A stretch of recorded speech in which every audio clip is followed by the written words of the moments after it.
começando mais um Opencast, o seu podcast sobre software livre. Hoje temos a presença Diego, que vocês já conhecem, e o Thiago, que está começando e vai participar aí com a gente alguns programas. Bem, meu nome é Diego, vocês já me conhecem aí. E bom dia, boa tarde e boa noite a todos aí. Beleza, pessoal, eu sou Thiago Hillebrand, sou atualmente o conselho da comunidade do Ubuntu Brasil. Também coordeno o time de tradução para português do Brasil, junto com o Fábio Nogueira. Sou um membro Ubuntu oficial e também atuo hoje como líder do time de louco do Ubuntu Brasil Santa Catarina. Só para constar, né, time de louco não é time de loucos, né? É o time de uma comunidade local. E atualmente eu trabalho com o desenvolvimento de páginas para a internet, sistemas para dispositivos móveis.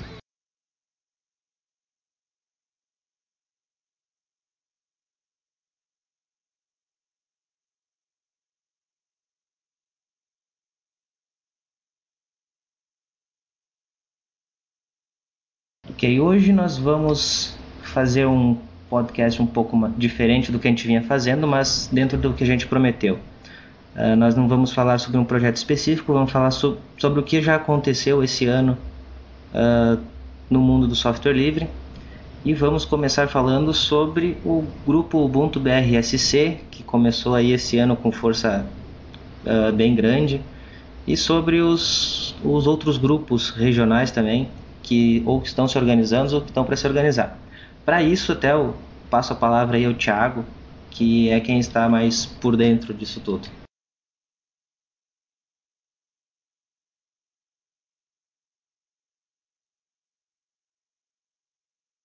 Beleza, Ivan. A questão é a seguinte, ele é até do Ubuntu BRC, você comentou que a gente está começando esse ano. Na verdade, a gente já está um trabalho desde abril do ano passado, que foi quando o Gondim me passou a liderança do time, né? E a gente já estava fazendo participação em eventos e tudo mais. E por coincidência, em um desses eventos acabou surgindo que um dos membros ele estava desenvolvendo um projeto por fora, né, para ele poder tocar, que é o Julian, né? E daí a gente estava interessado também em desenvolver um projeto para a gente, né? E daí a gente acabou conversando e achou que seria mais interessante a gente unir os esforços e dar abertura para um novo grupo, né? Tipo um blog para o nosso grupo para poder estar divulgando notícias relacionadas ao sistema operacional e ao mundo livre em si, né? E a questão dos times regionais, né? Então hoje, qual que é um dos problemas que a gente tem no Ubuntu Brasil? Que a maioria dos grupos regionais, hoje times regionais, eles estão desativados, ou seja, você pega alguns estados aí, você não vê movimentação nenhuma. Tem estados, inclusive, que nem está oficializado o grupo ainda. Então, o que a gente está fazendo agora no Conselho Ubuntu Brasil? A gente está tentando resgatar esses grupos. Alguns estados a gente já conseguiu localizar alguns membros interessados, outros estados a gente ainda está procurando. Mas, enfim, até quem tiver interesse, quiser procurar encaminhar algum e-mail, alguma coisa para mim, sinta-se à vontade, ou diretamente para o Conselho também. E a princípio seria isso daí, a gente está fazendo um trabalho aí para tentar resgatar um pouco a imagem do Ubuntu, até porque a gente tem um negócio que a gente chama de Conselho do Louco, né, das loucos, que no caso esse conselho ele que aprova os times que são habilitados, digamos assim, né, a promover o Ubuntu em cada país. E o Ubuntu Brasil já teve até dificuldades na última devido à questão dos grupos regionais estarem desativados, né? A gente tem muitos subtimes e a maioria deles está desativado. E isso acabou gerando uma espécie de problema para a gente. Então agora o que a gente está fazendo? Está tentando reativar para que não ocorra mais esse tipo de problema. Haverão algumas mudanças, né? Serão criados os times de cada time agora vai ser incluído dentro da sua região. Por exemplo, o pessoal de Santa Catarina, do Paraná e do Rio Grande vai para o time do Sul. E daí esses times vão compor o time nacional, né? Então seria isso daí que eu tinha para falar a respeito do Ubuntu, assim, dos times, né?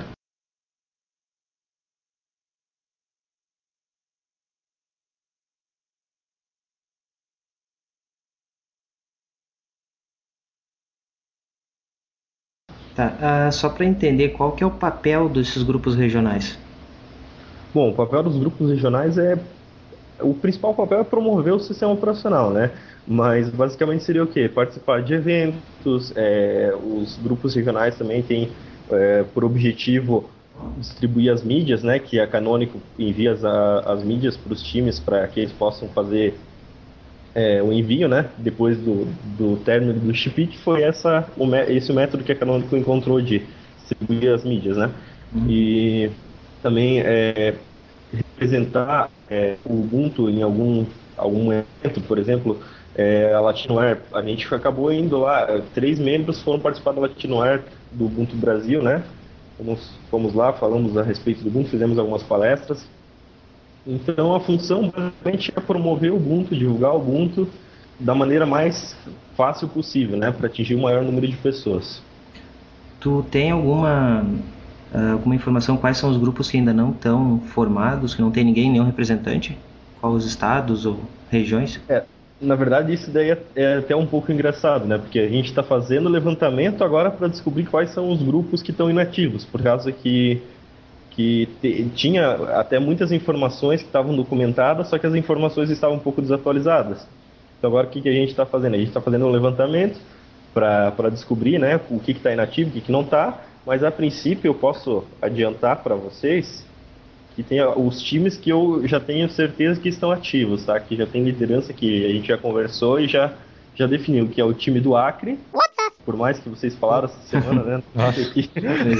Pois é, depois que eu falei do Acre lá que não tinha nenhum acesso, começou a acessar direto uma pessoa de Rio Branco, né?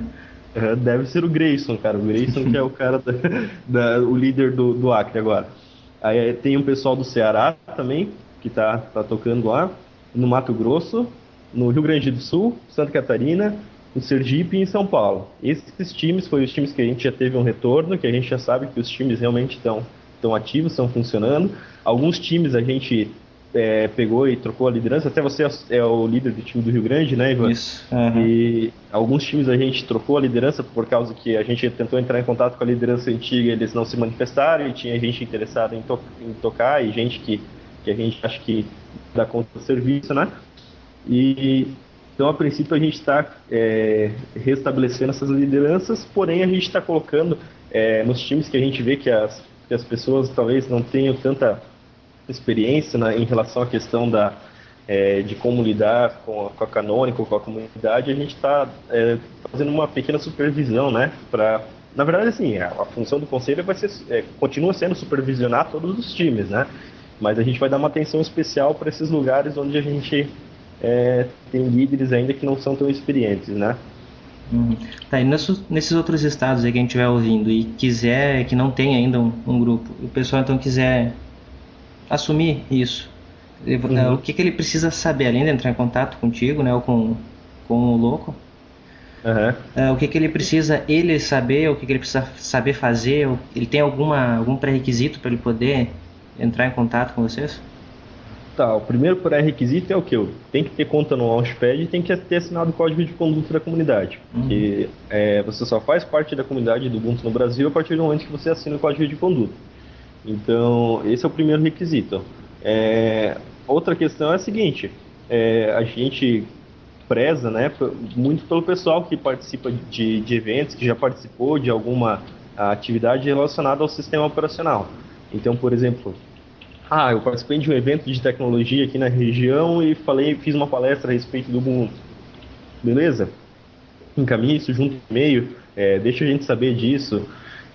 Também tem gente que participa dos outros times, né? Por exemplo, o time de tradução, o time de documentação participa deles e também quer assumir o time de algum estado, né? Também pode estar participando. Mas assim, a princípio, o que a gente recomenda é o seguinte: tem interesse em assumir, caminha o e-mail, deixa a gente saber. E daí a gente conversa, a gente vai debatendo porque o objetivo agora principal é a gente poder reativar os times. Tem estados que vai ser mais difícil, né? Que a comunidade até tem dificuldade de acesso à internet, né? No século XXI. Pois é. Mas seria basicamente isso. Não tem o critério, na verdade, é gostar de Ubuntu, ser um entusiasta e ter assinado o código de conduta, porque é o principal, né? E também eu acho que é legal tu falar que, no meu caso até, eu tô como líder do Rio Grande do Sul, mas eu não tô na capital, eu tô a mais de 300 quilômetros da capital. Não precisa ser o pessoal mais centralizado no estado, né? Mas sim que tenha vontade de correr atrás. Exatamente. Até uma das coisas que a gente está adotando agora colocar 2 líderes em cada estado. E a gente procura colocar o quê? 2 líderes, um de cada região. Para quê? Para poder promover mais ainda o Ubuntu, né? Aqui, por exemplo, o exemplo de Santa Catarina. O que eu fiz quando eu assumi o time ano passado? Eu peguei, fiz uma chamada pública lá na lista do pessoal. Ó, pessoal, quem tem interesse em me ajudar a tocar o time? Aí o que aconteceu? Surgiu o conceito de lideranças regionais aqui. Ou seja, cada região, cada mesorregião de Santa Catarina, a gente colocou um líder, tá? Então, região norte, Planalto Norte, meio oeste, oeste, toda região aqui tem um líder. E aí o que acontece? Ele fica responsável por promover, por estimular o conhecimento do Ubuntu no estado, entendeu? Por exemplo, que nem teve esses dias um evento lá em Chapecó, o Techland, né? Tá, então, por exemplo, o membro Andrei, ele é um suplente da região oeste, né? Ele fez a apresentação nesse evento, no Techland, né? E foi lá e fez uma palestra demonstrativa, né? Fez uma apresentação do Ubuntu 11.10 para o pessoal, apresentou algumas novidades do Ubuntu 12.04, distribuiu algumas mídias, que essa é uma das políticas também do nosso grupo. A gente, por exemplo, a gente distribui as mídias para cada um desses líderes, né? E daí eles ficam responsáveis por repassar, distribuir eles na região. Muitos desses líderes são pessoas que hoje estão incluídos em universidades, né? São professores de curso técnico. A gente tem muita gente técnica que está envolvida, que está dentro do projeto, que eu acho que é um requisito, né? Que, na verdade, assim, o cara já sabe como que funciona o Ubuntu na veia, né? Então ele está apto para sair e falar, defender o sistema operacional aonde e quando for, né? Até nesse evento de Chapecó eu também estive lá, estava com mídias, acabei ajudando também o pessoal com mais mídias para distribuir, né? Até porque a gente está perto aqui, é uma região até perto que a gente pode trocar informação, né? Que legal, não sabia que tu tinhas participado do evento. Na verdade eu estava mais para assistir e para adaptar na palestra de Ubuntu, né? Mas eu tava lá presente, sim. Não, que bacana. Até agora a gente vai ter outro em Xanxerê, em março, também vou estar lá. Então esses que estão mais perto eu também acabo indo junto e até posso ajudar o pessoal, né? Se precisar. Que eu acho que assim, tipo, não é só porque você é do time do Rio Grande do Sul que você não pode ajudar o time de Santa Catarina ou vice-versa, né? Eu acho que assim, por exemplo, o time de São Paulo, eles estão tendo alguns problemas referente ao domínio deles, né? Que tem uma intriga lá que não cabe a gente estar divulgando. Sim. Mas essa intriga, até eu tentei me envolver para conversar com um dos membros para tentar resolver, né? Mas enfim, o domínio continua fora do ar e ainda não está resolvido. Mas isso é antigo já. Isso antes mesmo de eu assumir o Ubuntu Brasil, né? O conselho, né? Sim. Eu já estava tentando intermediar essa questão porque tá bem complicado lá, né? Olha,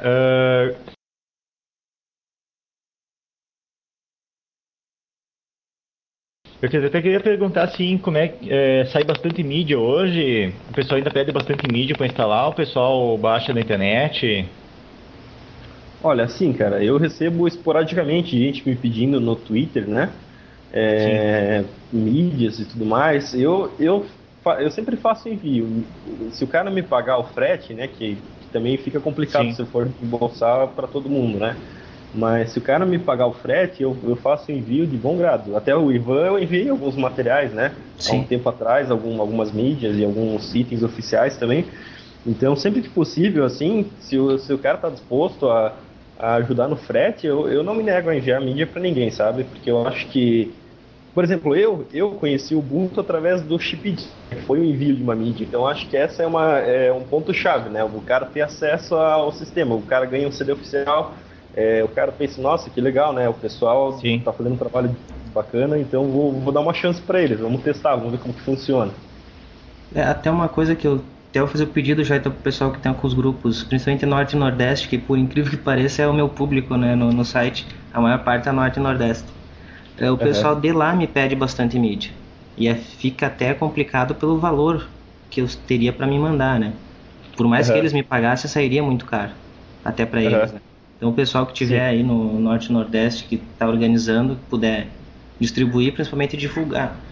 Até entrar em contato comigo para poder divulgar para essas pessoas quem são essas pessoas que estão nessa região, que tem facilita para distribuir, né? Como eu falei, a gente está fazendo o trabalho, primeiro a gente precisa restabelecer as lideranças, sabe? Depois a gente vai começar a pensar nessa questão de distribuição de mídia, a gente vai começar a pensar na distribuição distribuição de brindes oficiais também. Então a gente tá indo um passo de cada vez, porque se a gente começa uma segunda fase agora, tem que ter primeiro todos os times estabelecidos. Não adianta a gente começar a querer fazer um trabalho com os outros times para adiantar, que daí vai acabar ficando um negócio desequilibrado, né? A nível dos outros times vão acabar ficando de fora de alguma coisa. Então a gente acha que o mais interessante é estar todos prontos, que a gente pretende já estar terminando essa semana, esse levantamento, né? Para daí a gente começar a debater como que vai funcionar essa questão das mídias, como que vai funcionar essa questão dos brindes, porque até um dos problemas que a gente teve até os relatos da Canonical, né, é que tem muita gente aqui no Brasil que está mandando e-mail para eles pedindo CD, não faz parte, não é líder de nenhum time e tudo mais, eles estão recebendo muito e-mail, sabe? E isso está se tornando um pouco cansativo para eles, sabe? Então a gente está agora, vamos restabelecer essas ideias e começar a divulgar para o pessoal como que vai funcionar, né? Como que essa questão das mídias, quem quiser ter acesso a elas.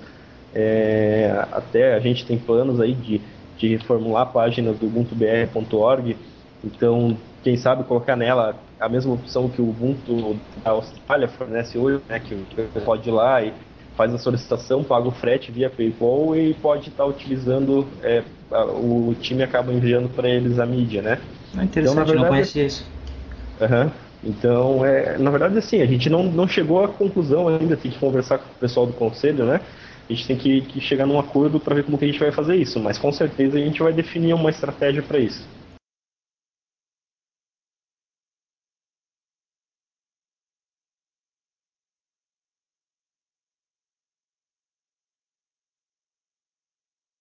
Bom, o próximo assunto que a gente vai conversar agora é sobre, já foi conversado em outros grupos, bastante gente na televisão também já conversou, vários canais divulgaram, e a gente, como a gente estava meio que de férias, a gente vai falar sobre o SOPA, o PIPA e o ACTA, e principalmente o que eles vão interferir no nosso mundo, no nosso universo do software livre. Posso falar o seguinte, cara, o SOPA eu acho que é uma iniciativa que vai ser difícil ela ser promovida, ela dar certo, porque só o fato deles quererem estar aprovando ela gerou um reviravolta muito grande, né? Inclusive, mesmo sendo só aprovado lá internamente nos Estados Unidos, acabou gerando uma revolta a nível mundial, né? Você pode ver, teve até iniciativas aqui no Brasil e tudo mais. Por quê? Porque vai acabar afetando diretamente o nosso trabalho, né? Por exemplo, sites como o Mega Upload, que eram sites enormes, né? O pessoal baixava muito conteúdo dele, simplesmente foram tirados do ar. E então essa questão, eu acho que, por exemplo, agora que eles estão querendo implementar o acordo comercial ACTA ali, né? A nível mundial querem implementar, um SOPA a nível mundial, né? Então eu acredito que vai ser uma iniciativa que vai ser muito difícil eles conseguirem adotar. Eu acho que vai demorar um pouquinho, talvez eles consigam, mas vai demorar um pouco. Tem que mudar muita coisa. O que aborda principalmente, eu acho que o Diego até tá mais por dentro, eu acredito. O que ele aborda principalmente, o SOPA? Olha, deixa eu verificar aqui como é que o que ele acorda bem certinho, mas o que eu estava vendo, assim, que eu acredito que seja difícil do SOPA e do PIPA eles entrarem em vigor, por causa que o Obama, a princípio, ele está sendo contra. Tanto que o Obama disse, não, do jeito que está, eu não vou deixar vocês aprovar esse projeto, hein? Eu vou rejeitar ele. Mas o que acontece? O projeto ele volta para discussão. Os caras podem ficar revisando ele, alterando ele o tempo que quiserem, né? Quantas vezes quiser, que nem aqui no Brasil. Só que aí parte do Obama a gente tem que levar para aquele lado que é política, é ano eleitoral para eles, né? A gente não dá para levar tão assim ao pé da letra o que ele falou também. Dele ser contra. Ele é contra agora que é o ano eleitoral e tanta gente foi contra, né? O popular foi contra, então ele tem que pensar nisso. A gente não sabe até onde é a vontade dele mesmo, né? E outra coisa, eu acredito que enquanto tiver na mídia, isso do SOPA e do PIPA vai ser difícil de ser aprovado, por causa do clamor popular, né? Sim, só que é aquele negócio, o SOPA e o PIPA estão na mídia, o ACTA não. Sim, o ACTA não está na mídia. não tá na grande mídia, né? Tá, o SOPA, ele é aquele lá que pretende bloquear os DNS, né? O SOPA ele trabalha em cima do DNS e o PIPA, pelo que eu entendi, ele trabalha em cima do IP. Isso. O SOPA, na verdade, eles poderiam fazer isso, até tem gente que questiona. Mas eles podem bloquear o DNS de alguém que está em outro país, né? Até a gente tem que lembrar que, na verdade, são eles quem detêm o poder absoluto sobre o DNS no final das contas, né? Eles delegam nos países delegam essa função para outras empresas, outras organizações fazerem. Mas no momento que eles quiserem bloquear lá, eles bloqueiam. Sim. O que aconteceria na prática se o SOPA entrasse em vigor é que começaria a surgir DNS pirata, né? Isso, ia ter bastante DNS pirata. Ou pirata tem uma palavra feia para falar nesse caso, né? Que não é pirataria. DNS alternativo, né? Isso, seria mais alternativo. Mas esse que é o problema, né? Daí eu acho que justamente esse tipo de coisa que acaba segurando eles para não lançarem, né? Por causa que vai começar a surgir muitas iniciativas à parte, né? Já pensou se surge uma internet alternativa? Aí eles... Pois é. Aí eles não tem como simplesmente desligar, né? Eles podem desligar a parte deles lá, mas surge outra ao redor ali que acaba...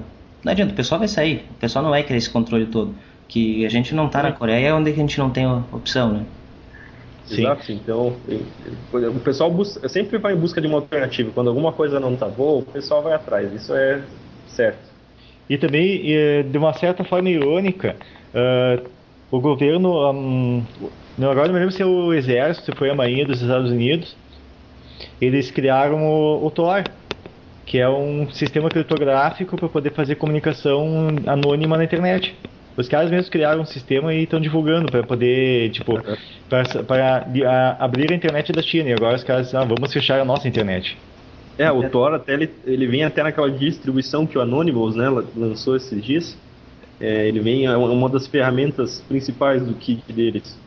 Eu ainda não testei essa distribuição, até fiquei de testar e fazer review, ainda não fiz. Eu também não cheguei a testar ela, eu li, na verdade, um review dela na internet. Uhum. E uma das funcionalidades dela seria a respeito de trazer já todo um kit de segurança dentro dela, né? Na verdade, assim, quando saiu eu fiquei meio com o pé atrás. Será que a ideia deles é proteger ou coletar dados, né? Eu fiquei meio com o pé bem atrás antes de testar. Na verdade, assim, eu acho que por ser um Linux, né, fica mais fácil, né, até para detectar esse tipo de coisa, né? Sim. Até eu tava lendo aqui sobre o Pipa. O Pipa, na verdade, ele é uma, como é que eu vou dizer a palavra, ele foi reescrito a partir do Koika, que é um outro antigo ainda, que também já tinha falhado ao passar, né? Então não é de hoje que o pessoal está tentando fazer isso. Esse Koika é de 2010, só não teve todo esse clamor público aí contra ele, mas ele também já não passou. Então é a segunda tentativa deles passar esse tipo de projeto e não conseguem, né? E só que agora que teve o povo por trás, antes era só lá internamente mesmo que não passaram. Esse do Koika eu nem tinha ouvido falar ainda, pra tu ver. Pois é, então pra gente ver, agora teve toda essa repercussão e tudo mais, mas eles já tentaram fazer isso e não conseguiram. Eles estão tentando de novo, já não conseguiram, já vão reestruturar. Então vai ser a terceira vez, no mínimo, que eles vão tentar reestruturar a proposta para tentar passar, né? Aquela piada, né? Qual será a próxima sigla, né? Porque exatamente. Esse cara tem umas siglas muito estranhas aí. Por exemplo, o Koika seria Combating Online Infringement and Counterfeits Act. Engraçado, né? Pois é. Tipo essa do Sopa, que nem eu escutei no Papo Tech, o cara lá. Sopa, tu gosta o que tu acha do Sopa? Nenhuma sopa nem a outra, cara. Nem a sopa projeto, nem a sopa de sopa mesmo. Bom, então o que faz esses dois? Então, o Sopa e o Pipa, a ideia deles é controlar mesmo a internet, seja lá, mas sempre voltado para os direitos autorais, né? Essa é a ideia, pelo menos, que eu coletei das duas propostas. Qualquer coisa que seja postado sem autorização pode bloquear o site, bloquear o domínio, mas isso sei lá, eu não li assim a lei mesmo, a proposta da lei. Eles podem fazer isso sem processo jurídico, né, judicial. Sim, eles passam por cima do jurídico deles. Ou seja, eles detectaram isso, eles já bloqueiam. É uma espécie de censura, né? Uhum. Outra coisa que tava verificando, na verdade o que acontece é assim, os caras querem, as empresas, esse é o lobby das empresas de mídia, né? De emissoras de TV, de estúdios de cinema, das gravadoras. O que acontece? As empresas de mídia, eles estão seguindo uma forma de trabalho que é totalmente antiquada para os dias de hoje. Eles não se adaptaram, a mídia É, mudou. É aquela mesma história, isso aí também a gente entrando mais nesse caso aí. É a história da fita cassete. Ia bem matar a isso. indústria de música, não matou. Que era fácil de copiar, era fácil de reproduzir, não matou, não adianta. A É. VHS também não matou a indústria de cinema. Mas eles tiveram a O mesma CD ideia, virgem né? também não, É. o DVD não. Tá. E o ACTA, o grande problema do ACTA. O ACTA tem dois grandes problemas. Primeiro que ele é a nível mundial, né? Ele seria uma junção do que é o sopa e o pipa a nível mundial. E acho que o pior problema dele é que ele é feito às escuras. Ninguém sabe o que está sendo negociado. Pois é. E também ele está, por exemplo, na Europa, pelo que eu entendi, baixaram a lei ali, ó. A Europa inteira, a União Europeia inteira vai aceitar o ACTA. Tem E esse grande os outros países diferencial. ali, beleza, a gente fica quieto aqui, vocês fazem o que vocês querem. Uhum, Só que o fato de, por exemplo, alguns países, por exemplo, os Estados Unidos, ele acaba influenciando direto a gente aqui, né? Mesmo a gente não tendo aderido ao acordo, a gente vai ser influenciado diretamente, né? Porque muito material, muita coisa da internet Com hoje certeza. a fonte dele é lá, né? sim. Mas só que como a gente não sabe exatamente o que é esse ACTA, quem sabe não interessa se a fonte está lá ou está em outro lugar. Aí não sei se tem sanções para países que não assinarem, tem todas essas coisas que a gente não sabe o que está sendo realmente discutido lá, né? Pois é, eu ia comentar isso, Ivan. Deve ter uma pressão política para os países, por exemplo, principalmente para os países dos BRICS, o Brasil, a China, a Índia e a Rússia, para eles assinarem isso como tendo em contrapartida a sanção econômica, né? Hum. Só que é isso que eu quero deixar bem claro, a gente não sabe exatamente o que é. A gente pode estar falando besteira, inclusive aqui, mas é a besteira porque a gente não sabe quais são os verdadeiros termos do ACTA, né? É só especulação Sim. mesmo. E também tem mudando meio que um pouco de assunto, olhando um mapa aqui de quem está assinando o pacto e quem não está assinando, é basicamente Estados Unidos, Canadá, o México, que está metido no meio ali também, Austrália, Nova Zelândia, Japão e a Europa. É a União Europeia, né? É. É o E o resto. Marrocos, que está perdido ali, não sei porquê. Tem alguns outros países aqui também. Tem a República da Coreia, Singapura também está envolvida, os Emirados Sim. Árabes A e Emirados Árabes aparece em verdinho ali, bem pequenininho. Eu acho que o principal agora que a gente teria que conversar é no que isso afeta o software livre. O que isso nos atrapalharia, Pois é. esses atos. Tem em mente a ideia das comunidades, de tudo aquilo que é público, assim, né? Por exemplo, a Wikipedia. Eu vou te dizer uma coisa que, lógico, eu acredito que não vindo da Canonical, por exemplo, mas se eu tivesse botado uma imagem lá com a imagem da Canonical, do Ubuntu, por exemplo, a imagem, o logo deles está sob trademark, né? Sim. E se eles quisessem, a qualquer momento, eles podiam simplesmente dizer que o meu site, por exemplo, se eu botasse o logo lá, por mais que eu esteja divulgando, né, eles podiam dizer, olha, tu Pois tá é. usando a minha logomarca, tu tá fora. E entrar o processo lá para me tirar. isso na verdade hoje isso pode ser feito por qualquer empresa que tenha marca registrada hoje, né? Isso, Daí, só que hoje tu precisa de um processo para fazer isso, né? sim. E ali agora com esses tratados, isso daí eles passariam por cima de todos os trâmites legais e tirariam fora. E eles não entrariam com Eu processo, por exemplo, de reparação para mim. Simplesmente sai fora do ar. Sim. Eu tenho medo do seguinte, por exemplo, vamos supor que tem alguma iniciativa que hoje o que acontece? Acontece muito processo a respeito de envolvendo patentes, essas coisas assim, né? Então, vamos supor que algum determinado aplicativo, eles foram lá Linux e acabaram detectando que quebrou uma patente de algum software proprietário.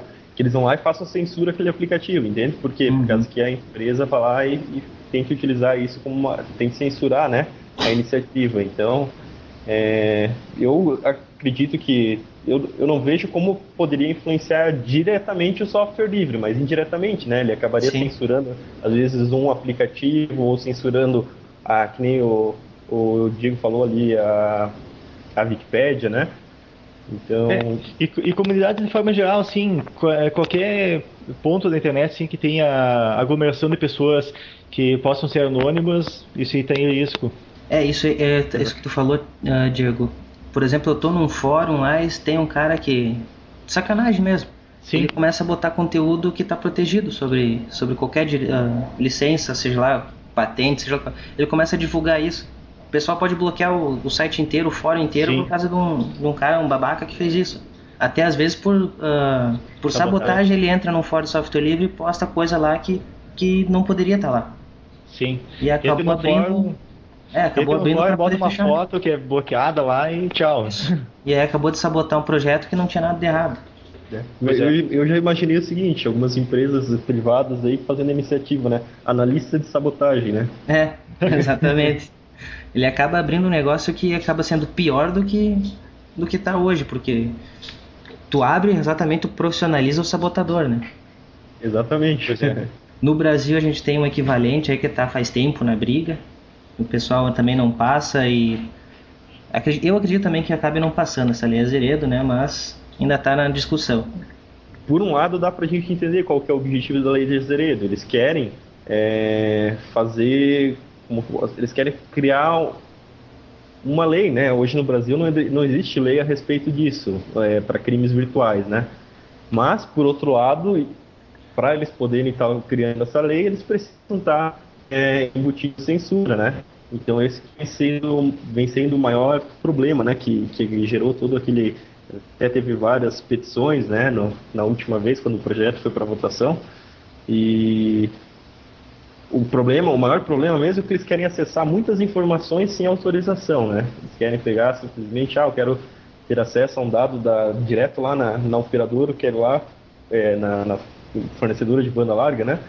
Vai lá e quero uma informação referente àquele determinado IP, e como o Ivan falou a respeito do SOPA ali, né? Tipo, na verdade, vai acabar aquele trâmite de você precisar ir lá, abrir um processo judicial para você conseguir essa informação. O cara vai lá, vai ter acesso direto. Então a gente pode dizer que a lei de Azeredo é o SOPA brasileiro, né?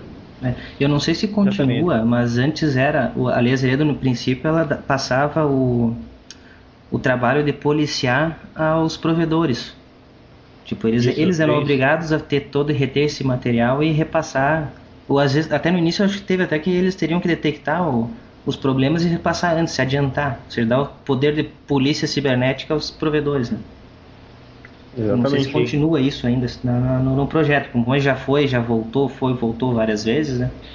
Uma coisa assim que essa lei Azeredo ela diz é que, por exemplo, eu vou fazer um comentário no site do Bunteiro.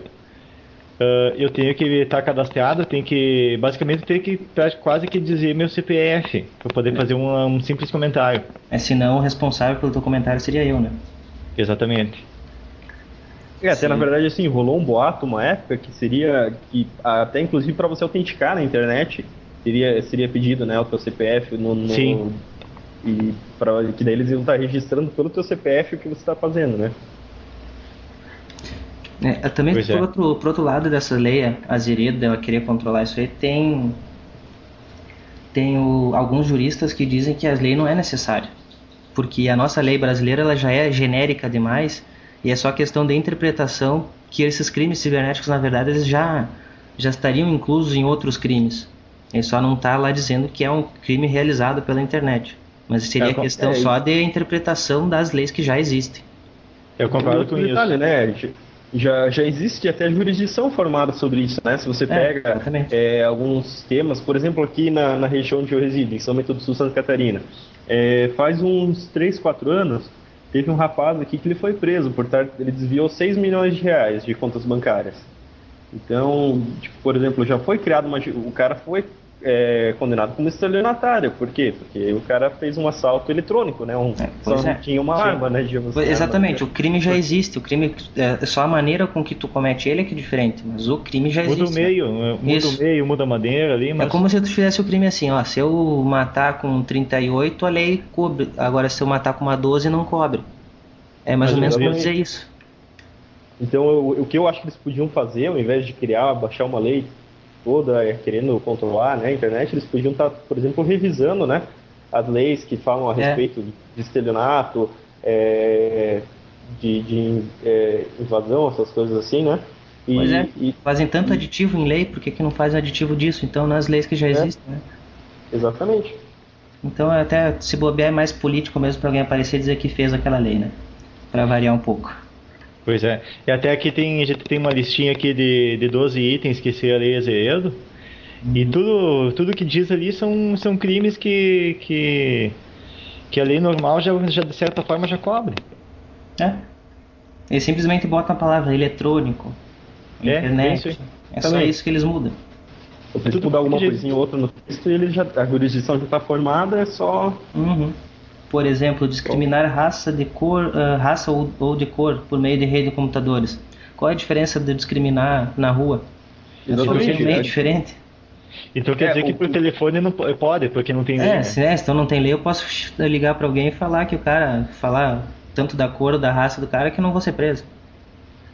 É engraçado, né? Na verdade, assim, isso daí parece uma espécie de desculpa, né, para eles poderem implementar a censura. Eles colocaram isso no meio, né? Exatamente. Justamente para poder censurar, né? Eles botam esse tipo de coisa para tentar justificar uma coisa que é um pouco diferente do que realmente a ideia da lei é passada, né?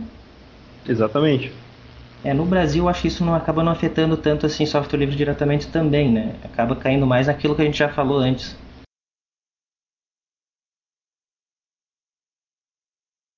Bom, agora então vamos parar de falar de assunto polêmico. Ou não, também, porque eu também vou entrar na polêmica, né? A NASA lançou mais um site para compartilhar programas de código aberto. Por que eu falo mais um? A gente já tem um famoso, grande, que é o SourceForge. No Brasil a gente tem o Portal do Software Público. Ou seja, eu acredito que a gente já está bem servido de sites para esse tipo, né, para compartilhar código. Agora a NASA fez mais um. Agora eu queria saber, por que mais um? Qual é o diferencial deles? Na verdade, eu acho que não deve existir um grande diferencial, não. Pelo que eu entendi, o projeto, na verdade, é uma maneira só de eles colocarem as ideias deles centralizadas no portal deles, né? Tipo, projetos que eles estão trabalhando e tudo mais. É uma maneira de transparências que eu acho que é mais visando uma transparência para a equipe deles mesmo, né? Não é uma coisa assim voltada para o público, eu acredito. Até estou lendo aqui um material.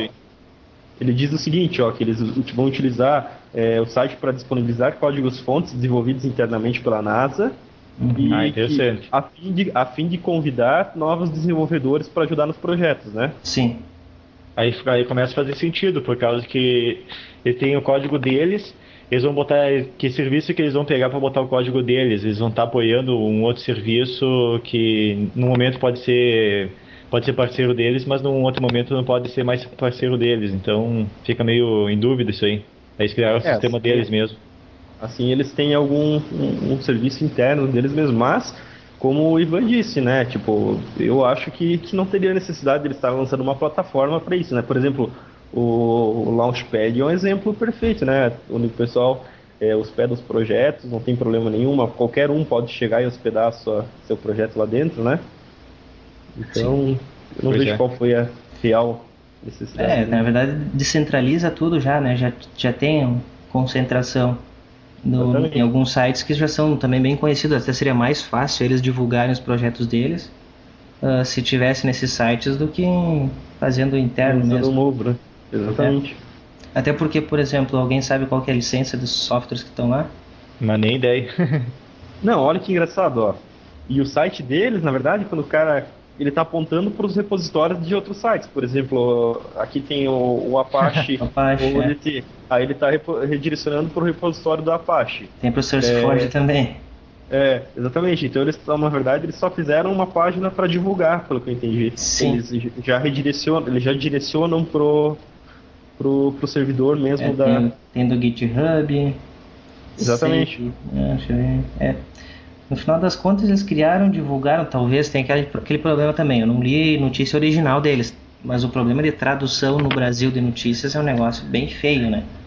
O pessoal lê errado, entende errado e divulga errado, né? Telefone sem fio. Eu vi a notícia pelo BR Linux, então eu vi ela em português já, eu não vi a fonte dela. Até a fonte que tinha lá indicando, né, era um site em português também, não tinha a fonte original em inglês. Isso já aconteceu, outro problema, que foi até com um problema com Linux Mint, na verdade. Aconteceu esse tipo de coisa de tradução errada. O pessoal divulga uma coisa, traduz de qualquer jeito para gerar até polêmica mesmo, né? Aqui até no caso não foi gerar polêmica, mas teve outros casos que não é que o inglês é ruim, o inglês é maldoso mesmo, né? Algumas pessoas que traduzem são maldosas na hora de traduzir. E nem sempre, eu já vi materiais aí que, por exemplo, a pessoa mesmo na inocência, né, acabou traduzindo uma frase que tomou totalmente outro sentido, né? Pois é. Então esse site da NASA é para os projetos deles, mas eles não têm os repositórios deles, dá para entender isso, né? Exatamente. Que na verdade assim, tem uma notícia aqui até de uma universidade estadual aí, que a impressão que dá, da maneira que eles colocaram, é que eles lançaram o repositório da NASA, né? Sim. Só que na verdade não usa outros. Faz sentido, né? Ele só aponta, na verdade, só divulgação. Isso.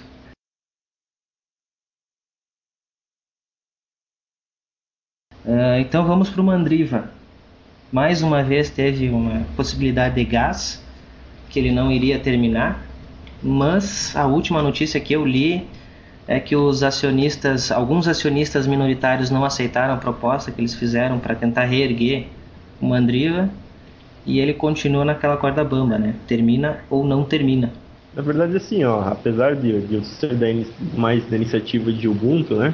Eu acho que a Mandriva, assim como as outras distribuições, são importantes, né? Por exemplo, a Mandriva foi um grande feito aí do Brasil, né, na época da Conectiva, quando se mudou com a Mandrake, né? Eu já acho que foi um baita tiro no pé da Conectiva. Eu era um usuário da Conectiva e eu detestava a Mandrake. Não conseguia conceber como é que aquele negócio era usado. E quando foi quando aconteceu a junção, eu simplesmente esqueci os dois. Não quis mais usar nenhum dos dois, né? Eu sei que o problema hoje que eu vejo do Mandriva é que ele é uma distribuição que vem muita coisa dentro, né? Digamos assim, o pessoal do Linux, ele zela muito pela simplicidade, né? Eles querem, assim, que venha um sistema simples, porque tem casos e casos, né? Mas a maioria, pelo que a gente conversa, né? Tem preferência por pegar um sistema um pouco mais simples e depois ir implementando, né? Conforme vai havendo necessidade. Só que o Mandriva não. O Mandriva eles querem trazer todo o arsenal de ferramentas dentro já pronto para o cara usar. Eu entendo a filosofia deles, só que eu acho que no fim isso acaba até espantando um pouco os usuários deles, né? Que acabou, a filosofia deles é o quis ao contrário, né? Exatamente. Que eles têm no sistema, por exemplo, para te configurar a rede, ele tem 4, 5 lugares que tu pode fazer isso. Muda pouca coisa, mas eles têm vários pontos de configuração dentro do sistema. Acaba confundindo. É redundância. É exatamente isso que, quando eu entrei numa empresa que trabalhava para administrar servidores, o antigo administrador ele usava só o Mandrake. Quando eu olhei aquele negócio, eu olhei, mas o que é isso? Primeiro que eu já começava que a versão server dele tinha interface gráfica KDE. Eu não sei para quê. Um servidor que vai ficar com tela desligada, dificilmente vai ter um mouse e tinha interface gráfica instalada. E isso era em todos. E outra, numa época em que não tinha uns HDs tão grandes, né? Que nem era hoje, né? E nem o hardware era tão evoluído também. Ele já não tinha tanta sobra de processamento para justificar o X rodando. Então, exatamente. Então, por exemplo, 200 MB, 300 MB podiam fazer um baita diferencial naquela época, né? Tanto que quando eu entrei, esses 200 MB fazia a diferença. Eu usava aplicações que rodavam em Java no servidor, né? Tinha aplicativos de outras empresas que precisavam de Java e essa memória fazia falta. Na época que eu comecei a utilizar a informática, o meu primeiro computador ele tinha 850 MB de HD, né? Uhum. Então, Nossa. imagine, né? Você Sim. utilizar um HD de 850 MB, 200 MB é crucial, né? Sim, pois é. E a Mandriva sempre teve essa ideia de ter muita coisa dentro, né?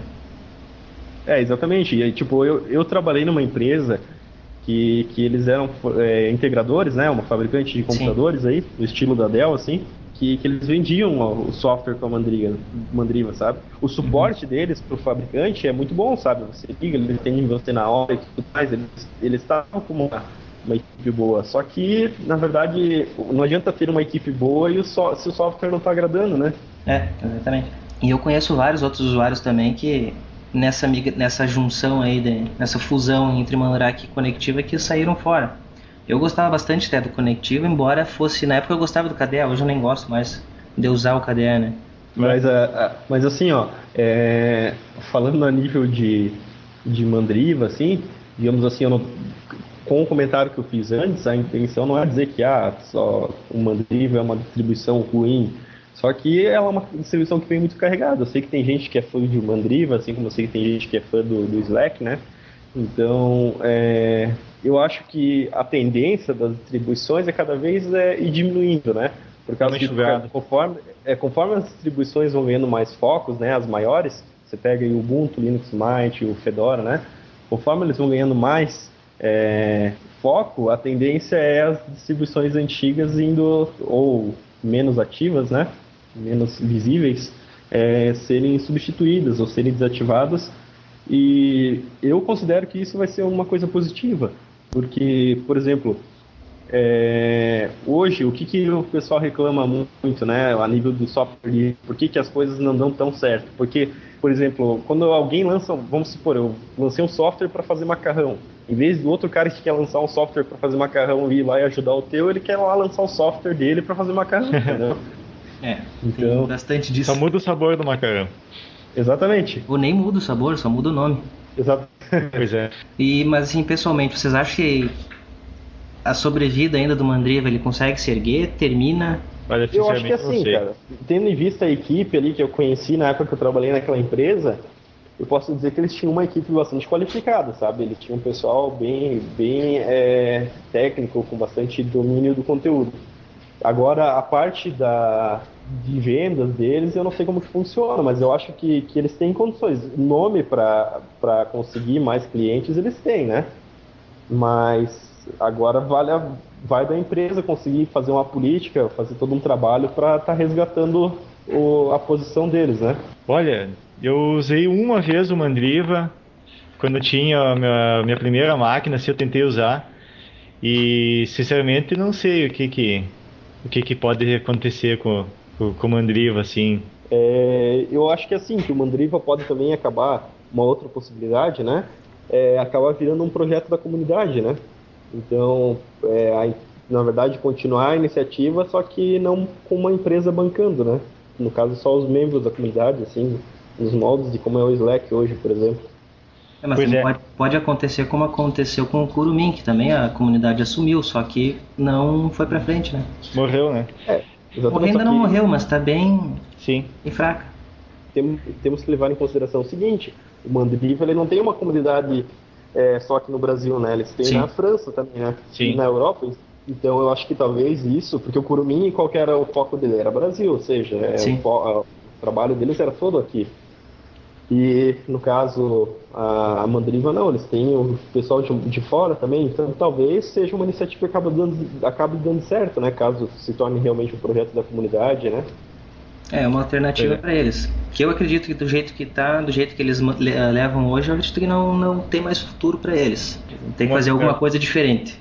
Eu tava comentando, o Thiago estava comentando antes ali que o foco das distribuições, né, que eu gostaria de falar, é assim, como hoje tem o OptGet, ou o OptGet, ou o Yum, ou qualquer outra forma de instalar aplicativos de forma online, e as pessoas, hoje é muito mais fácil as pessoas terem internet do que antigamente, eu acredito que a tendência das distribuições é ela se tornar cada vez mais leves, mais limpas, assim, porque o usuário pode simplesmente pegar e instalar o aplicativo na hora ali, ou vem só alguns aplicativos pré-instalados e vem sugestões de instalações depois, que o usuário só pode clicar ali e já instala. E outra, eu acho que assim, as pessoas agora, elas estão sabendo lidar um pouco melhor com isso, porque, por exemplo, o conceito de store, né? Você vai no celular, tem uma store, você vai no Mac, você tem uma store, você vai no Ubuntu, você tem uma store. Então as pessoas estão aprendendo a lidar com isso, por quê? Porque todos os lugares que elas utilizam, agora o Windows 8 também parece que vai ter uma store, né? Então, todos os lugares que eles acessam tem uma store, entende? Então eles se obrigam a aprender. Logo as pessoas já acabam ficando aptas, né? Customizando a sua necessidade, né? Não precisa mais vir aquela coisa, vou fazer uma versão para desenvolvedores, fazer uma versão para editores gráficos, entendeu? Não precisa mais vir aquela distribuição que vinha em 17 CDs e mais 5 DVDs para poder conter todos os pacotes necessários. Pois é. Exatamente. Bom, então a Mandriva, vamos torcer para também que não acabe, porque o ecossistema Linux precisa de ter opções, né? Na verdade, cada um tem seu gosto, né? Digamos assim. Você pega... Eu conheço gente que detesta o Ubuntu, né? Teve gente que veio até já discutir comigo em eventos, né? Que falar assim... Tipo, teve cara que eu acho que até queria brigar comigo uma vez, sabe? Então, cara que... Não, sério mesmo, achei que o cara ia querer pular no braço, né? Porque realmente... Mas cada um depende do que gosta, né? Eu acho que tem uma comunidade da Mandriva, assim como tem do Ubuntu, tem do Fedora, então o negócio é torcer para que eles consigam continuar o trabalho deles, né?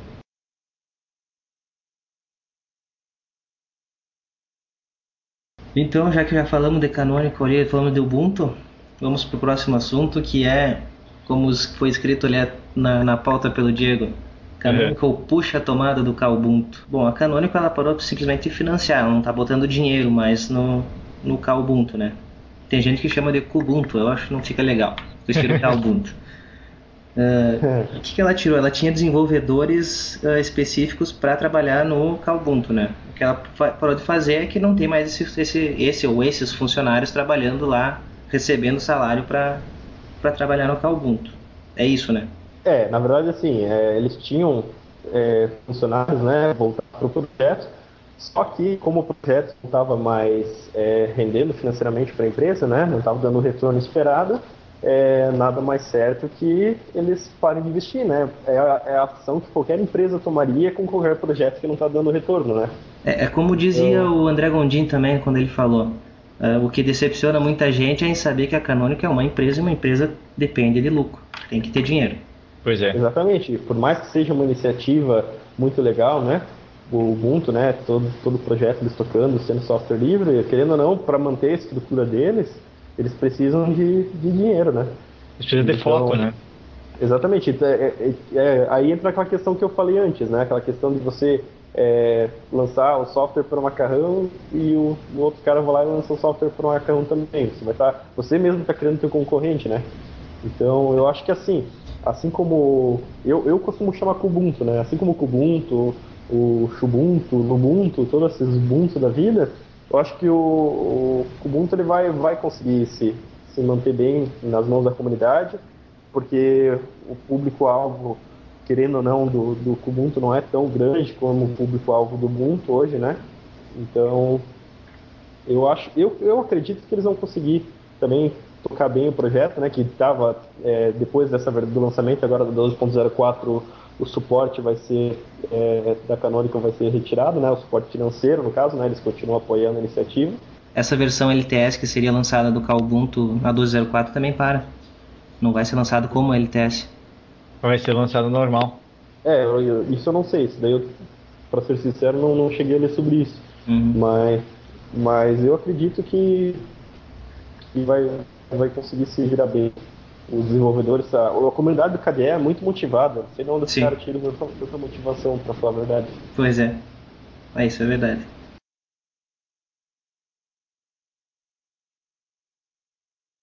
Retomada do Window Maker. O Window Maker é uma interface já bem antiga, desenvolvida aqui no Brasil. Essa sim é Kiss, né? Essa é extremamente Kiss. Uhum. Keep it simple, para quem não sabe. Eu não vou falar o resto, né, para não xingar ninguém, mas é Keep it simple. Na verdade, eu não entendi qual foi o objetivo deles. Só espero que não lance mais o Ubuntu ou o Ubuntu, né? Porque pois é. Mais uma interface, né? Pois é. Tem bastante tem gente que gostava, até não, tem gente que eu conheço que ainda usa, até antes de sair essas versões novas, ainda fazia alguns malabarismos para rodar nas distribuições mais novas ou Window Maker. É uma interface sim que pelo menos eu pessoalmente considero ela bem interessante, justamente pelo KISS, né? É simples, funciona bem. Ela assim, eu posso dizer que ela é realmente leve. Se tu querer dizer que Xubuntu é leve, o LXDE lá é leve, nenhuma se compara ao Window Maker. Simplesmente não existe comparação de leveza.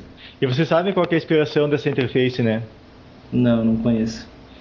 Cara, já viu a interface do Next? Não. Cara, a interface do Next é a interface que o Steve Jobs criou pro computador dele que ele lançou quando ele saiu da Apple, que ele criou a Next Computer, né? Nos anos 80. Eles criaram uma interface bem parecida com o Window Maker. Aí o negócio não deu certo, pararam de fabricar o computador, ficaram só com o sistema operacional que tinha essa interface, o Next. E depois, chegou em meados dos anos 90, foi aberto a interface e foi criado um monte de clone para Unix-like, que o sistema desse computador era Unix-like. Basicamente isso. E agora, depois de 7 anos, está voltando o Window Maker aí. Então o pessoal aí que gostava da interface teve essa notícia boa essa semana. Na verdade já começou em janeiro, né, que saiu versão nova. E agora em fevereiro saiu mais uma versão. Então quem quiser olhar aí, vai ter o link também aí do site para poder instalar. E outra coisa bem interessante, a versão mais recente dela é 0.95.2.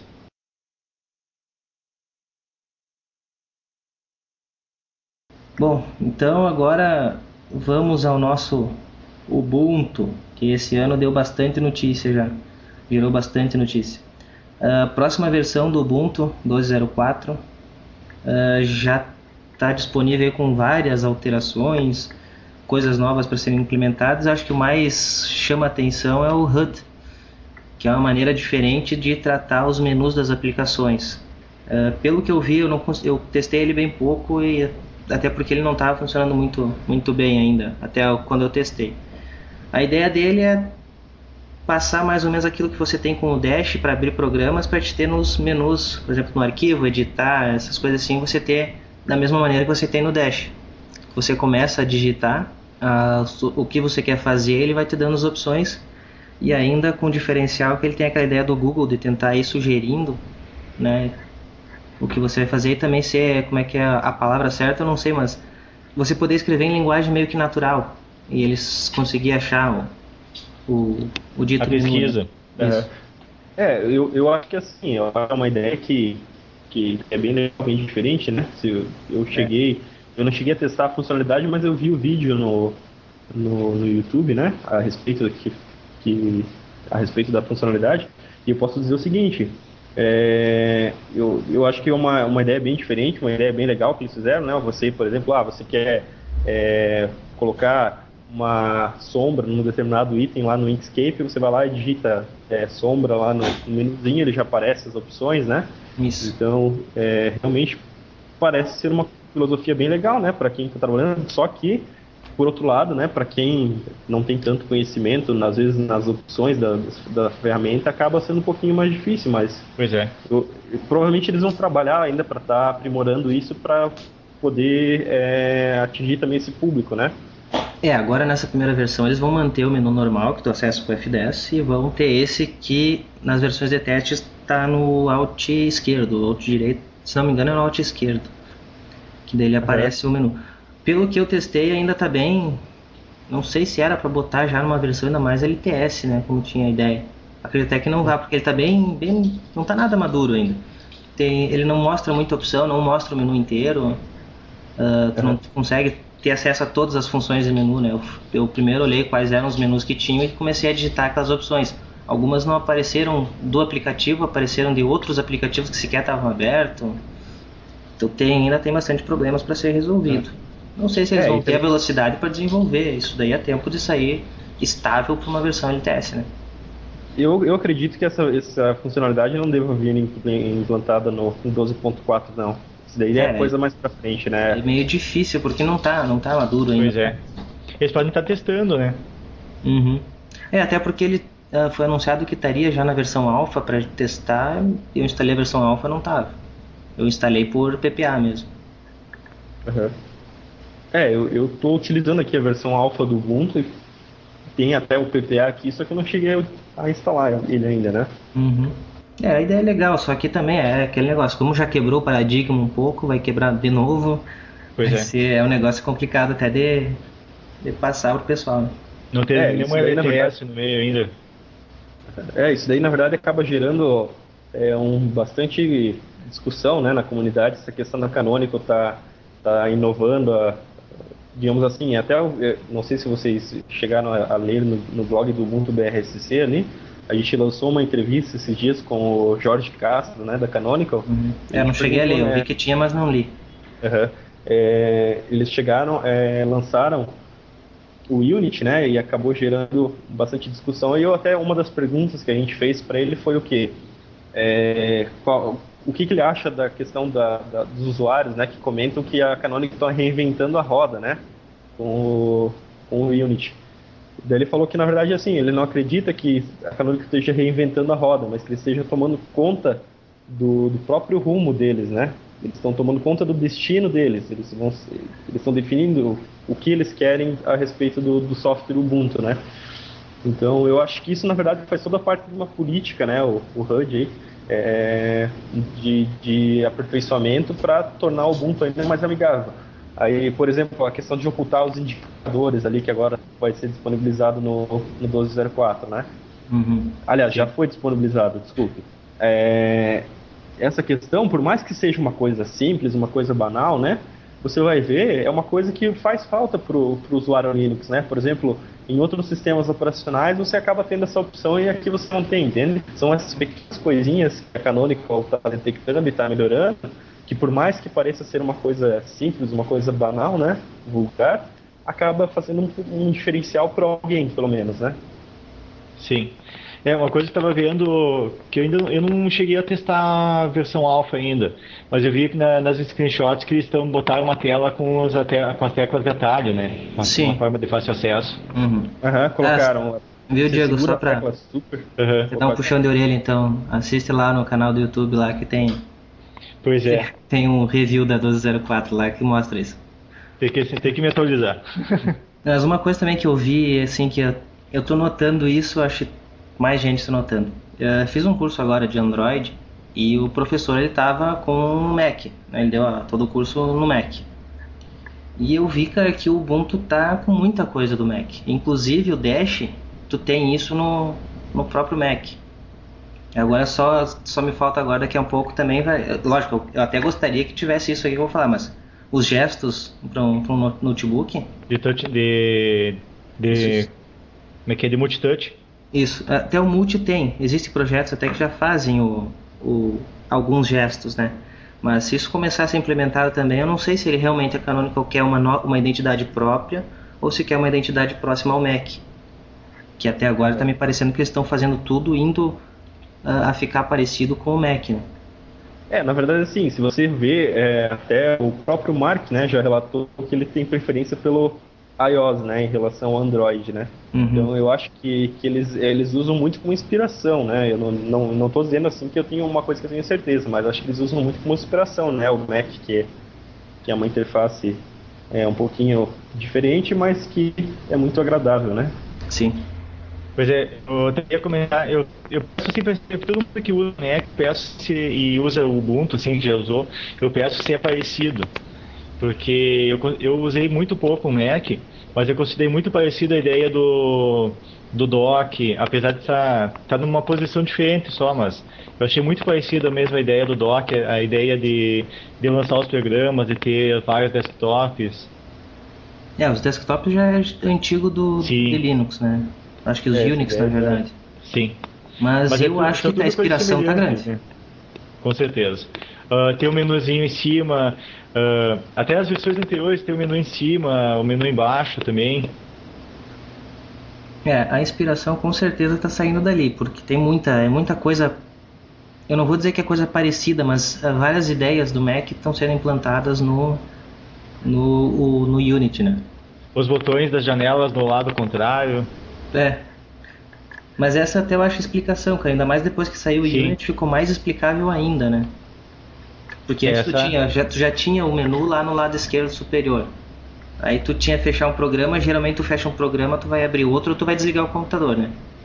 E tu ia abrir o outro, tu tinha que ir primeiro com o mouse lá no extremo da tela e depois vir no outro extremo para abrir um programa. Pois é. Agora tu já fecha, tu já tá com a barra ali no praticamente bem perto, né? Na verdade, se você for analisar nível de usabilidade, é bem mais prático, né? A questão de estar no lado esquerdo, você pega os outros sistemas aí que tem no lado direito, acaba se tornando até esquisito, Sim. né? Parece. Em outro sistema fica até pior, porque tu sai lá de cima no canto superior direito e tu tem que vir abrir um programa aqui embaixo. Exatamente. Totalmente oposto. Ter um monitor de 21 polegadas, tem que fazer o mouse percorrer 21 polegadas até chegar no teu canto. É. O cara já começa a suar, né? De ir com o mouse.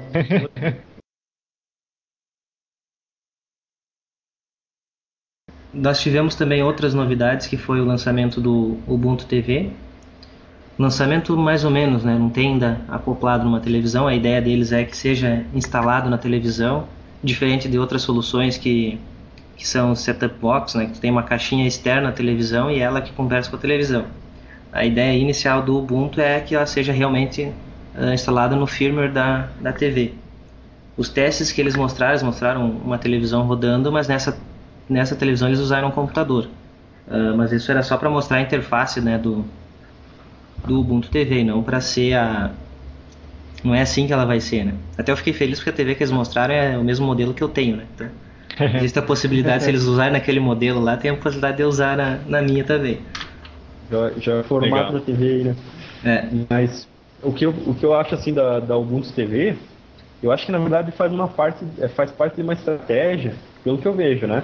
Da Canonical, assim, a nível de que, por exemplo, eles estão tentando se lançar em vários segmentos, pelo que eu estou entendendo, porque eu já tenho notícias que eles vão lançar aplicativos para tablets também, né?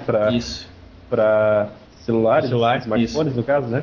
Então, eles estão começando a focar todos os mercados para ver qual que vai vingar, na minha concepção, né?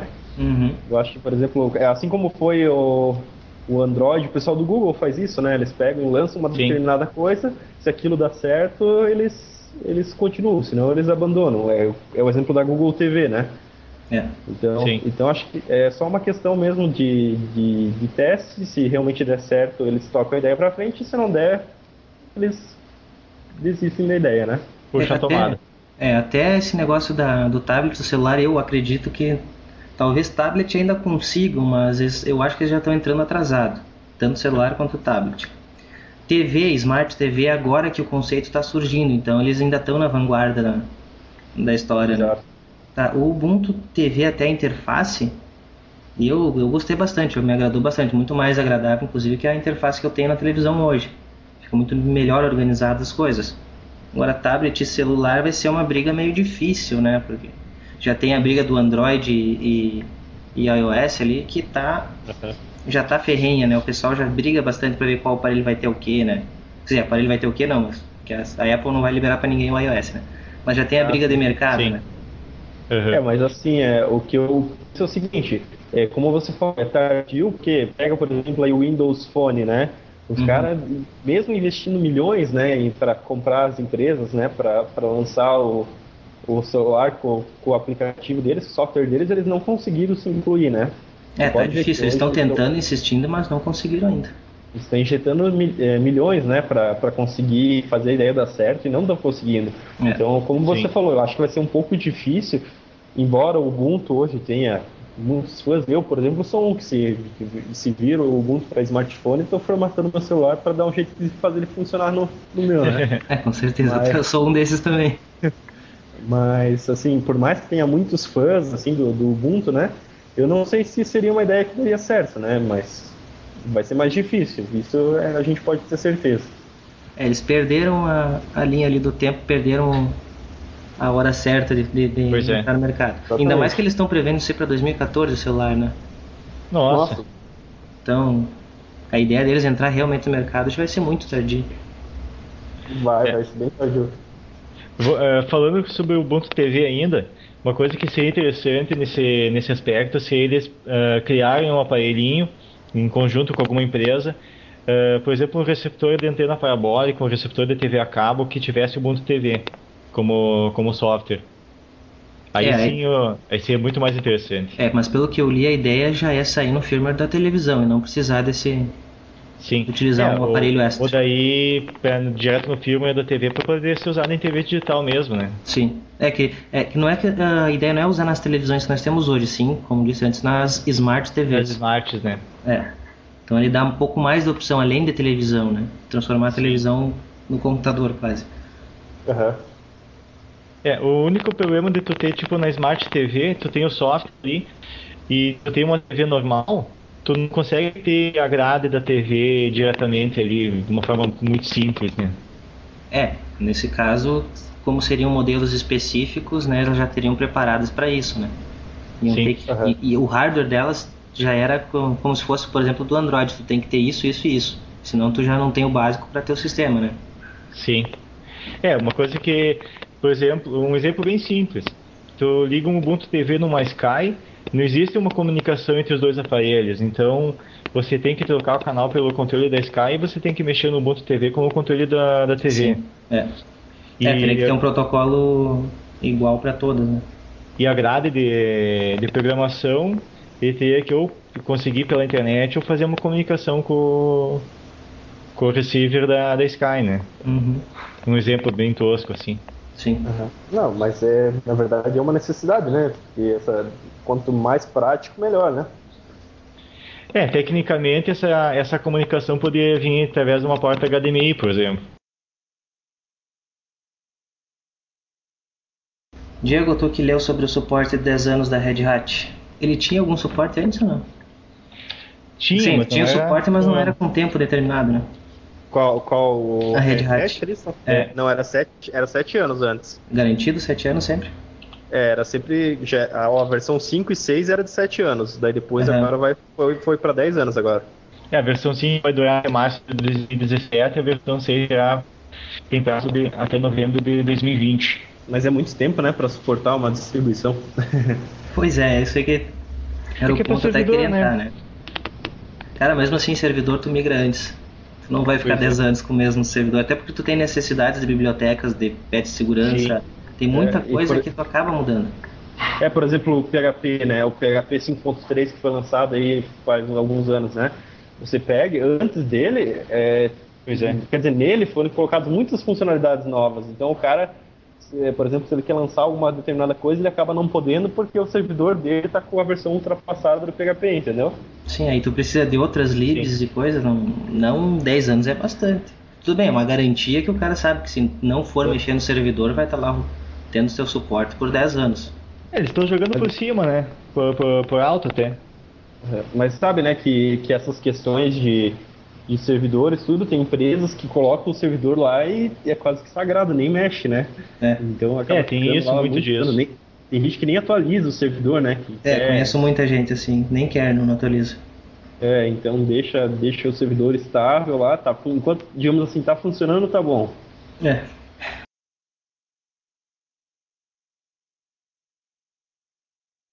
Bom, outro assunto que a gente teve esse ano foi o lançamento do KDE Spark. É o primeiro tablet acho que com Linux que não seja Android, né? Exatamente. Pelas informações que eu tenho, é isso. Isso. Ele vem com Plasma Active pré-instalado. O que seria esse Plasma Active? Praticamente um KDE? O Plasma Active, se eu não me engano, ele é um projeto, na verdade, como se fosse os widgets, sabe? Do KDE lá. Interessante.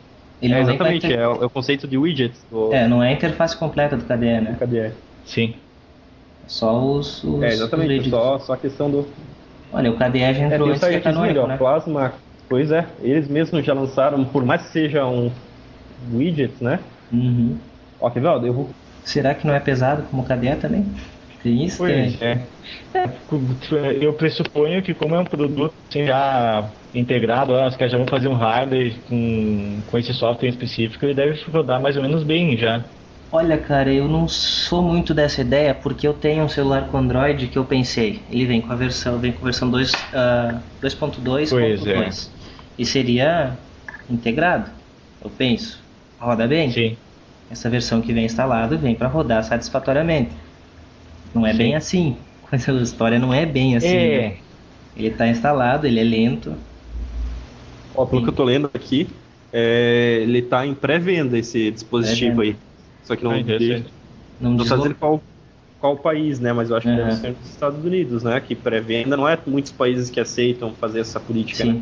Sim. Então provavelmente lá vamos ter que esperar mais notícias aí do Spark, então. Ele tem bastante efeito de transparência. Vai custar 200 euros. Então é na Europa. Talvez chegue aos Estados Unidos também, mas Europa primeiro. Provavelmente Reino Unido. Aqui região eles têm todos os países aqui, na verdade, contando a pré-venda. A pré-venda mundial é bom também. Eu acho que pré-venda mundial, hein? Encontrei umas informações interessantes aqui do hardware dele.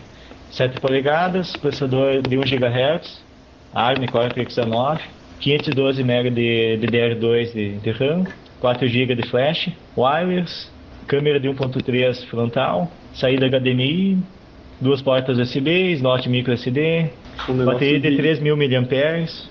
Ele tem o peso dele aí ou não? Peso de 355 gramas. 300, é leve. Levinho, né? Bem leve. É leve, cara. Eu esperava algo mais grotesco, um negócio mais grosseiro.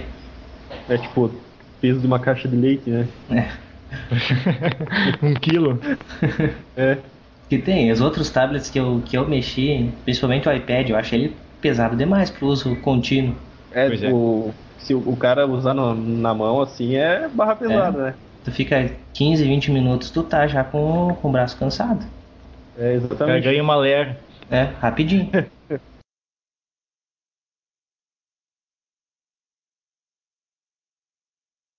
Bom, então vamos para a outra notícia. Essa eu achei bastante interessante, que é o suporte experimental do VLC 2 ao Blu-ray. Para quem não sabe, por que não tem acesso suporte a Blu-ray até no Linux? O Blu-ray ele é uma criptografia fechada. Se alguém quer desenvolver algum aplicativo que tenha suporte a Blu-ray, tem que pagar por isso, né? Sim, exatamente. E é pago por dispositivo, acredito, também, como é o resto da... O DVD também tem isso, né? Sim, o DVD tem, mas não é como o Blu-ray, né? O DVD, na verdade, assim, na época que o cara lançou o codec de DVD para Linux, não sei se vocês viram essa história, mas o cara foi até preso, né? O cara que lançou o codec, né? E era um pivete de uns 12, 13 anos, alguma coisa assim. O cara quebrou o código, acho que foi. Eu não lembro, eu sei que ele era. Eu não sei se era um rapaz assim tão jovem, porque eu sei que ele trabalhava para alguma empresa, alguma coisa assim, e dele acabou lançando isso daí, ele foi preso por causa disso. Ah, tá, então foi um outro cara. Mas eu sei que teve uma situação que o cara quebrou a criptografia do DVD.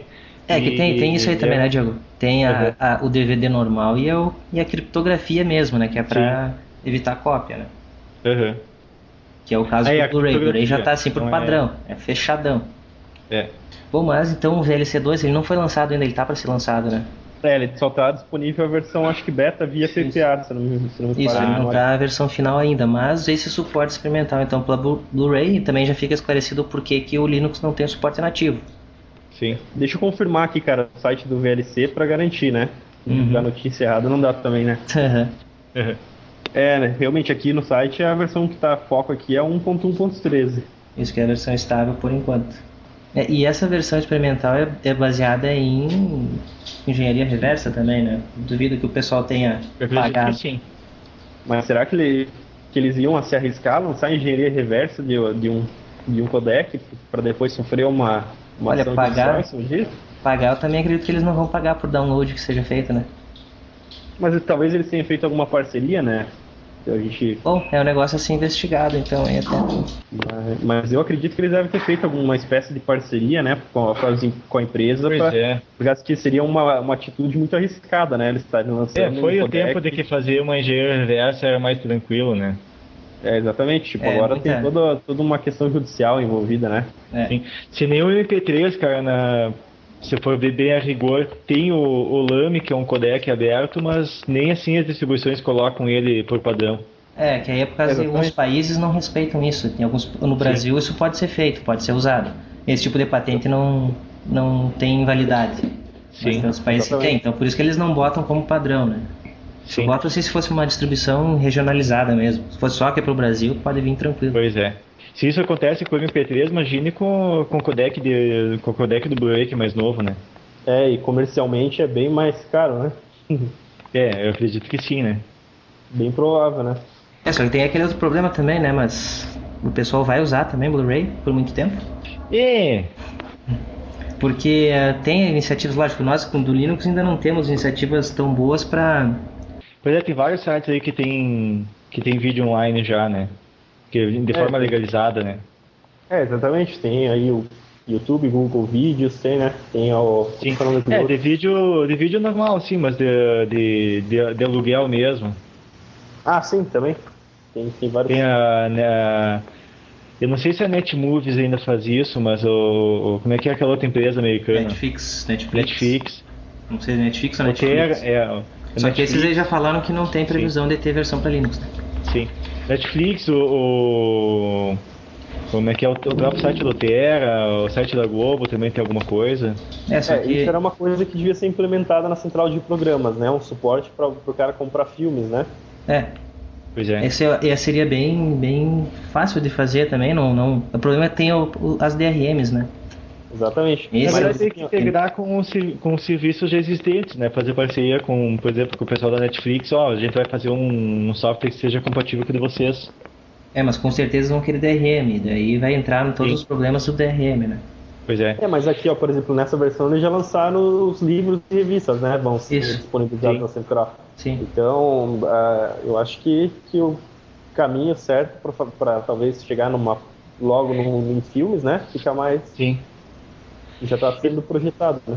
E também tem outra coisa, né? Tem Netflix para Android, cara. Portar do Android para Ubuntu, para Linux não é difícil, não. Não digo nem portar, né? Numa dessas dá até para fazer rodar a aplicação do Android no Ubuntu, fazendo... Por mais que tenha que se criar um emulador. Olha, o emulador que tem... Os emuladores que tem oficialmente são ruins. São muito ruins. Uhum. São muito lentos. Basicamente é um Java mexido, né? Mas nada impede de se criar uma máquina virtual mexida ali que roda as aplicações de Android, né? É uma alternativa, mas por enquanto vamos ficar com o que temos. Mas é uma ideia legal. Eu sei que o pessoal da Canonical ouve o Opencast, então tá aí uma ideia para eles também já até falarem lá, né? Nas suas reuniões, botar esse ponto. É o método Wine, né? Se não tem aplicação oficial, vamos emular. Firefox 10 foi lançado, já está inclusive na 10.0.2, que saiu ontem. Enfim, saiu essa versão 10 com suporte de 42 semanas, um suporte estendido. Opa! Principalmente pensando em empresas, que é o meu caso, que eu ainda estou utilizando a versão 3.6, que era a última que não tinha o problema de ficar atualizando a toda hora. Que para empresas tu ficar com essa troca de versão, tu não tem, antes era 6 semanas, se não me engano, tu não tem tempo de tu fazer um aplicativo, homologar ele, implementar e continuar usando. Então sai a 4, depois já sai a 5, já sai a 6, 7, e assim ia saindo muito rápido. Para empresas ficou quase impossível de tu seguir esse ciclo, né? Mas talvez seria interessante que, se não me engano, tem uma opção dentro do próprio navegador, né? Se você quer que atualize para as novas versões ou não, né? Sim, tem. Então, só que isso daí causou para as empresas os usuários que acabavam baixando e atualizando. Eu tive problemas de usuários que atualizaram por conta. Por mais que a gente tivesse bloqueado, né, tudo isso, o pessoal pega um pendrive e botava o pendrive lá e atualizava. E depois vem reclamar que os sistemas não funcionavam, né? Então, agora com o 10, agora o pessoal já começa a desenvolver de novo, pensando numa versão que vai durar um tempo.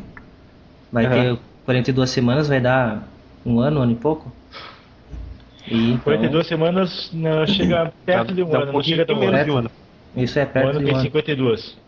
Chega ali, então fica bem melhor para te fazer Porque tem esse processo de fazer a aplicação, homologar para o navegador, até porque, por exemplo, eu tenho um parque que até dá para se dizer que é considerado pequeno, são em torno de 250 máquinas.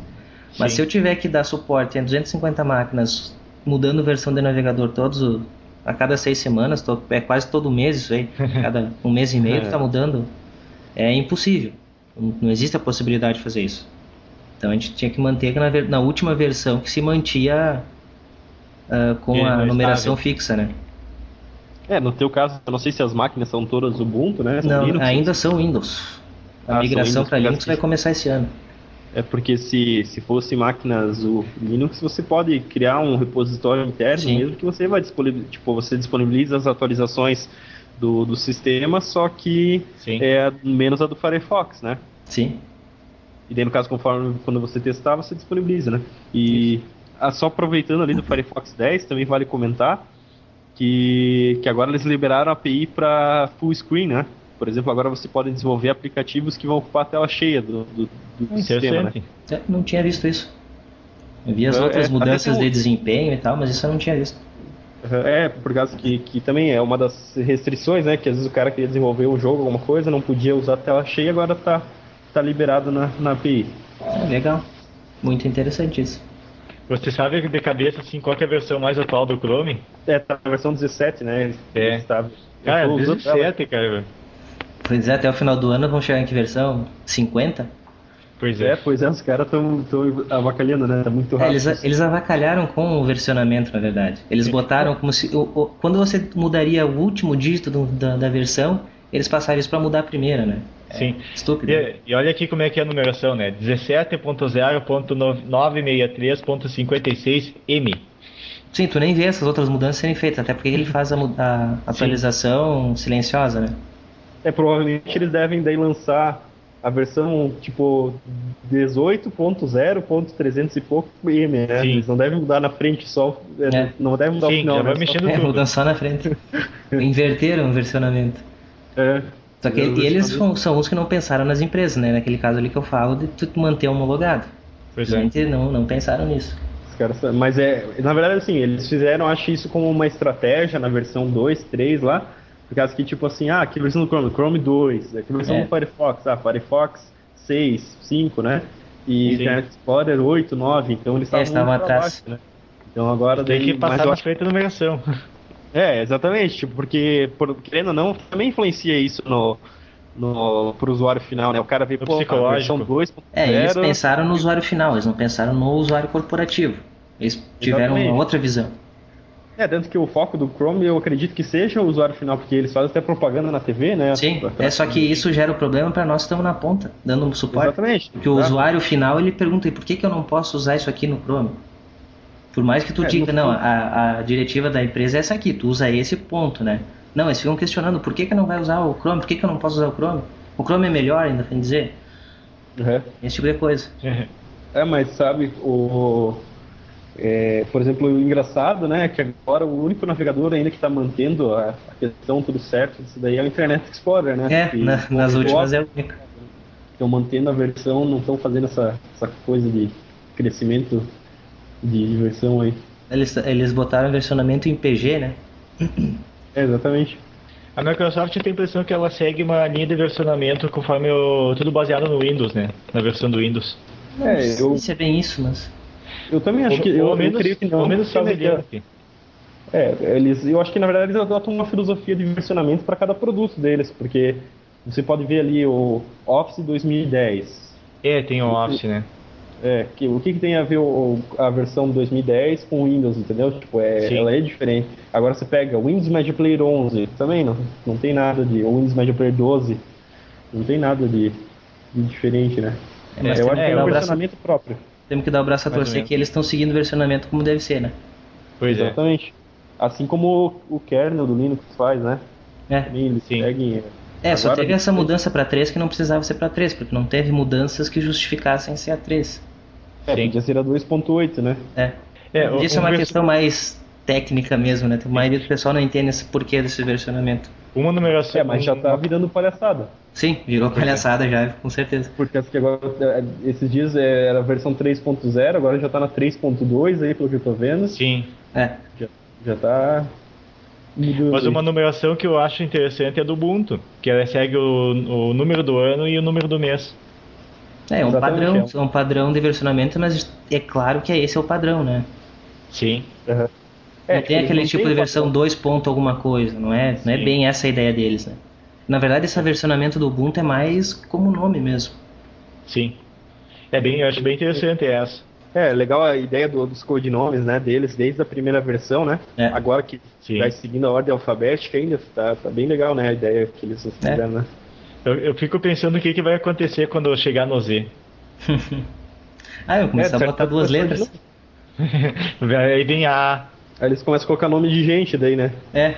Eu troco. Eu mudo coisa de planta, alguma coisa assim. Pois é. Agora a mania é criar codinome, né? Todo mundo tá usando codinome mesmo. O macOS ele segue o nome de felinos, o Windows Phone segue nome de frutas. O Android de doce, sobremesa. De sobremesa. O Debian dos personagens de Toy Story, né? Pois é. Só queria falar sobre uma campanha que a gente está fazendo agora a gente vai começar depois do carnaval. Provavelmente quando o pessoal já está ouvindo aí o Opencast é que a gente vai ter começado. Que é o tuitaço contra os bancos que desrespeitam os correntistas que usam Linux. Que tem vários bancos aí que funcionam ou parcialmente ou não funcionam nada do seu Home Bank ou Office Bank no Linux. Já aconteceu de eu ouvir de pessoal de banco aí, de suporte de banco, dizer que era para usar o Internet Explorer e a máquina virtual da Microsoft, que já tinha sido descontinuado quando eles falaram isso, por questão de segurança, que eram mais seguros. Então, eu não vejo explicação até agora ninguém conseguiu me explicar o porquê não fazer funcionar no Linux os home banks, até porque a gente tem muito mais segurança já por padrão, sem precisar se proteger, proteções extras, a gente já tem muito mais proteção. A gente vai fazer, a partir de quarta-feira, a gente vai escolher um banco por semana e vamos largar Twitter, até preciso do Twitter desses bancos aí, tem uma lista, tem um post aí que a gente tem o link para me dizerem quais são os bancos que funcionam, porque eu não sou correntista de todos os bancos, né? É impossível ser. Os que eu tenho conta, eu sei se funciona ou não funciona e o que não funciona. E a gente também vai deixar, só terminar, a gente vai falar sobre os bancos que dão suporte também. A gente não vai só falar mal, a gente vai falar bem para os bancos, até para quem não funciona vai ficar um pouco mordido. A gente vai tentar fazer isso em massa mesmo, para o pessoal ver que não é pouca gente que está insatisfeita, né? Então é isso, pessoal. Agradeço a vocês terem participado aí desse bate-papo. Vamos fazer outros bate-papos desse mais ou menos assim. Assuntos gerais, a gente vai continuar fazendo também alguns específicos de projetos. Peço aí para o pessoal que tiver projetos que queiram divulgar, queira participar do Opencast, que entre em contato. Thiago, muito obrigado. Diego também, muito obrigado aí, já que já é da casa o Diego. O Thiago aí que vai continuar participando com a gente aí sempre que possível. Os outros membros, novos membros fixos estão por entrar. Um não conseguiu comprar o headset a tempo para participar, mas assim que ele comprar ele passa a participar. Então obrigado pessoal por ter participado. Se tem algum recado aí para deixar aí como finaleira? Eu até gostaria de agradecer a vocês pela oportunidade de estar participando aí com vocês também e dizer, né, para o pessoal que, só puxando aquele assunto que a gente falou no começo, né, quem tiver interesse ali em participar dos times regionais do Ubuntu, pode entrar em contato comigo, ou com a Ayrton, ou com o Fábio, ou ainda diretamente com os três, né, do conselho, para estar participando do time de vocês. Isso daí que eu gostaria de agradecer aí, e seria só isso. Pois é, então é isso aí. Pro próximo Opencast aí a gente se encontra de novo.